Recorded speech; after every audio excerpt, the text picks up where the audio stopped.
সভাপতি মুবাশশির সাহেবের কথা যে আমরা চাই বাংলাদেশের উন্নয়নের ধারাবাহিকতা।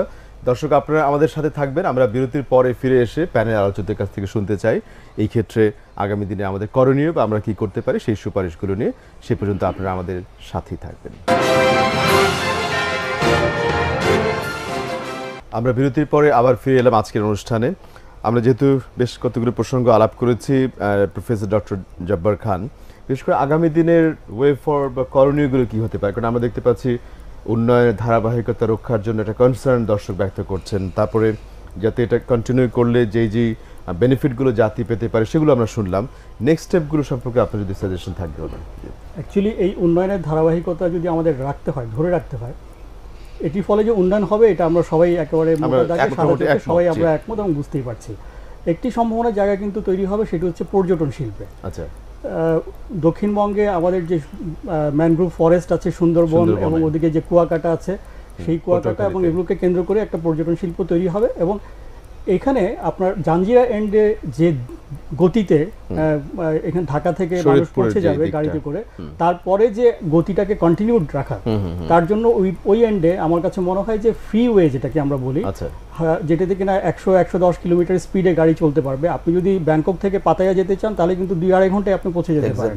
এক্স্যাক্টলি ঠিক সেরকম একটা ব্যবস্থা সেখানে থাকতে হবে। আরও কয়েকটি বিষয় আমাদের লক্ষ্য রাখতে হবে, সেটি হচ্ছে যখন এইভাবে অনেক দ্রুত গতিতে গাড়ি যেতে থাকবে, ঢাকা থেকে মাওয়ার যে সড়কটি আছে সেই সড়কটি কিন্তু এখন বর্তমানে 2 লেন এবং এর ক্যাপাসিটি কিন্তু হচ্ছে 4000 গাড়ি সে কমিউট করতে পারে পার ডে বা ট্যাকেল করতে পারে। কিন্তু পদ্মা সেতু যখন 2018 সালে হয়ে যাবে তখন 2020 সালের মধ্যে আপনি দেখবেন যে এই ভলিউমটা প্রায় 5 টাইমস হয়ে যাবে। এবং 2040 যেটি বর্তমান সরকারের ভিশনের অন্তর্ভুক্ত, সেখানে দেখবেন যে এটা কিন্তু 8 টাইমস হয়ে যেতে পারে। কাজেই এই এন্ডে যে ব্যাকওয়ার্ড লিংক চ্যালেঞ্জগুলোকে মোকাবেলা করবে ব্যাপার আছে, বলতে চাই যে ব্যাকওয়ার্ড লিংক যেগুলো আছে সেই ব্যাকওয়ার্ড লিংক রোডগুলো কিন্তু আপনাকে এখন থেকে উপযোগী করে তুলতে হবে। 4 লেন প্রয়োজনে 8 লেন, আমরা যেন ঢাকা চিটাগং এর মতো ভুল না করি। এবং আমি আরেকটু এই সঙ্গে এক ধরনের সুদূর প্রসারী চিন্তা, কারণ আপনি যদি এদিকে দেখেন যে এদিকে ঝিলমিল প্রজেক্ট আছে, হাউজে আবাসিক প্রকল্প বা রিভার ভিউ বা ইত্যাদি যে সমস্ত প্রজেক্ট আছে, এই দিকটাও কিন্তু চাপ অনেক বেড়ে যাবে যখন এগুলো আবাসিক প্রকল্পগুলো সব ডেভেলপ করে যাবে। কাজে এই কানেক্টিভিটিগুলোকে এখন থেকেই সুদূর প্রসারীভাবে চিন্তা করে 2018 সালে যখন মানে যাতে করে টাইমিংটা আমাদের সেম হয়, আমাদের যেন এমন না হয় যে চন্দ্রা থেকে এলেঙ্গা যেতে আমরা যেমন এখন ভয়ে ভয়ে গাড়ি চালাই এবং সবসময় তটস্থ থাকি কখন মারা যাব, সেই ধরনের কিছু যেন না হয়। সেইভাবে শুধু এদিকে একটা বড় নজর দিতে হবে। আমরা যখন পর্যটন শিল্পের কথা বলছি, ব্যবসায়ীদের কিন্তু একটা বড় ইনভেস্টমেন্ট, যারা হোটেল বা এই ধরনের রিসোর্টগুলো করছেন, সেক্ষেত্রে ইন্সপায়ার করার ক্ষেত্রে আপনাদের এফবিসিসি এর পক্ষ থেকে কি উদ্যোগ থাকে? হ্যাঁ, বেশ ভালো কথা, কারণ এফবিসিসিতে আমি হোটেল ট্যুরিজম নিয়ে কাজ করছি, আমি স্ট্যান্ডিং কমিটির চেয়ারম্যান। জি, তো আমরা যেটা চাচ্ছি যে আমরা দেখেছি যে আমাদের সর্বোচ্চ বিচ যেটা সবচেয়ে লংগেস্ট বিচ যেটা কক্সবাজার, যেটা ওইটাকে যেভাবে ডেভেলপ হয়েছে, ওখানে ইদানিং যদি যান তাহলে কিন্তু ওটা আশ্চর্য হয়ে যাবেন। ওখানে 5 স্টার হোটেল তো বেশ কয়েকটা হয়েছে। ইদানিং যেটা হয়েছে ইনানি বিচে, ওখানে যাওয়ার পরে আমাদের আমেরিকান অনেক পিপুল যারা আমেরিকার ওখানে সেটেল হয়ে গেছে, তারা এখানে আসার পরে সেই রয়্যাল টিউলিপে যদি থাকে তাহলে তার ধ্যান ধারণার চিন্তা পাল্টে যাবে। মোর দেন 500 রুমস এবং 5 স্টার হোটেল, সেই ধরনের ইতিবাচক আমি মনে করি যে এখন আমাদের যে কুয়াকাটাটা এত সৌন্দর্য, এবং ওখানে যদি আমরা ঠিকই ধরতে পারি, এখন আমি দেখি যে ওখানে আপনার সমুদ্র থেকে মাছ এনে ফ্রাই করে আমাদের সামনে দিচ্ছে, আর সূর্যাস্ত এবং সূর্য অস্তমিত দুইটি তো দেখা যাচ্ছে যে সেটা কুয়াকাটাতে, এবং কুয়াকাটাতে প্রচুর ল্যান্ড পড়ে আছে প্রচুর। ওখানে আমি একটু বলতে চাচ্ছি যারা এই ট্যুরিজমের সাথে জড়িত আছে তারা কিন্তু এখন তারা ঢুকগিতে পাচ্ছে, এখন তারা মনে করছে যে আমাদের ইনভেস্টটা ঠিকই হয়েছে, যেটা এতদিন করতে পারেনি। কারণ কক্সবাজারে এখনো অনেক প্রবলেম হয়, ঢাকা থেকে গেলে 18 ঘন্টাও লাগে বাই বাসে, আর সেটা আমরা আমার কুয়াকাটাতে আমার মনে হয় 6 থেকে 7 ঘন্টা আমরা যেতে পারবো। সেটা চাই স্বপ্নের বাস্তবায়ন। আমরা শেষ করতে চাই আপনাকে দেখেন, সবচেয়ে বড় জিনিস হচ্ছে যে একটা নিজের দেশকে নিয়ে চিন্তা করা যেরকম আনন্দের, একই সাথে আমার দেশের উপর যখন অন্য দেশ নির্ভরশীল হয় সেটা আরো আনন্দের, নিজেকে অনেক উচ্চ স্থানে মনে হয়।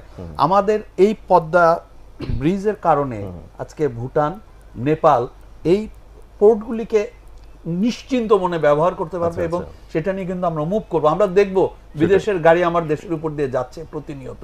এমনকি আপনার আমাদের ভারতেরও প্রচুর এই পোর্টটা ব্যবহার করার সম্ভাবনা আছে, এগুলি দেখা যাচ্ছে। আরেকটা ছোট্ট জিনিস বলে আমি শেষ করব, যখন আমরা যমুনা ব্রিজ করেছিলাম সারা বিশ্বে কিন্তু একটি বক্তব্য ছিল এটি টাকা কোনোদিনই তোলা সম্ভব হবে না, it will be losing concern. কিন্তু দেখা গেল যা ফোরকাস্ট করা হয়েছিল তার চেয়ে অনেক গতিতে অনেক বেশি ট্রান্সপোর্ট ওখান দিয়ে গিয়েছে। তার মানে আমরা চাইলে আগামী 10 বছর পরে আরেকটি পদ্মা ব্রিজ বা যমুনা ব্রিজের চিন্তা ভাবনা করতে পারবো, সমগ্র বাংলাদেশকে সেই একটি গতিতে নিয়ে আসবো যার মাধ্যমে সারা দেশ একেবারে একতাবদ্ধ হয়ে অগ্রগতির দুয়ারে চলে যাবে। স্থপতি বাশির হোসেন, আপনার সেই ইতিবাচক বক্তব্যের মধ্য দিয়ে আমরা শেষ করতে চাই। বিশেষ করে আমরা সংক্ষেপে একটু মন্তব্য নেব।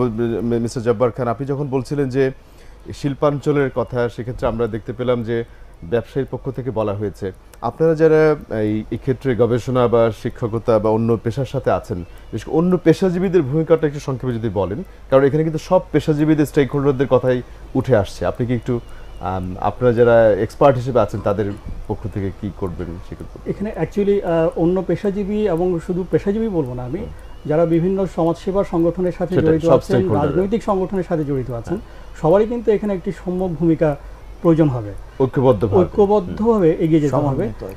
এখানে সমন্বিতভাবে ঐক্যবদ্ধভাবে সমন্বয়ের ব্যাপারটি অবশ্যই সরকারের উপরে বর্তায়, কিন্তু আমাদের যে মন মানসিকতা, মাইন্ডসেট যেটি, সেটি যেন আমাদের একটা ঐক্যের জায়গায় থাকে, যেটি কিনা দেশের কল্যাণে। ধন্যবাদ আপনাকে। আমি বলতে চাবো, যেহেতু ব্যবসায়ী হিসাবে এই পদ্মা সেতুতে ওখানে মোর দেন 40,000 crore 40,000 কোটি টাকার বেশি সেখানে ইনভেস্ট হবে। ওখানে যে মনিটরি ইনভেস্ট এবং ওখানে যে ইকোনমিক্যাল যে ডেভেলপটা এবং ওই যে সবার মধ্যে যে ছড়িয়ে যাবে, ওই এলাকার লোকজন কিন্তু দেখবেন যে তারা কি ফুলে ফেপে কিভাবে ফ্লারিশ করা, এইটা আমার কাছে খুব ভালো লাগছে। উনি খুব সুন্দর কথা বলেছেন। অ্যাকচুয়ালি ডেভেলপমেন্ট মানে হলো জনগণের হাতে অর্থ পৌঁছে যাওয়া। সত্যিকার ডেভেলপমেন্ট যদি আমরা করি, আর আমরা আশা করব যে বাংলাদেশের এই অগ্রগতি দুর্বার গতিতে যাবে, এবং সবশেষে বলবো সমন্বিত পরিকল্পনার মাধ্যমে আমরা যেন এই দেশটাকে একটা আপনাদের বঙ্গবন্ধুর সোনার বাংলায়। নিশ্চয়ই তিনজনকে ধন্যবাদ জানাতে চাই, প্রফেসর ডক্টর আব্দুল জব্বার খান, স্থপতি বাশির হোসেন এবং খন্দকার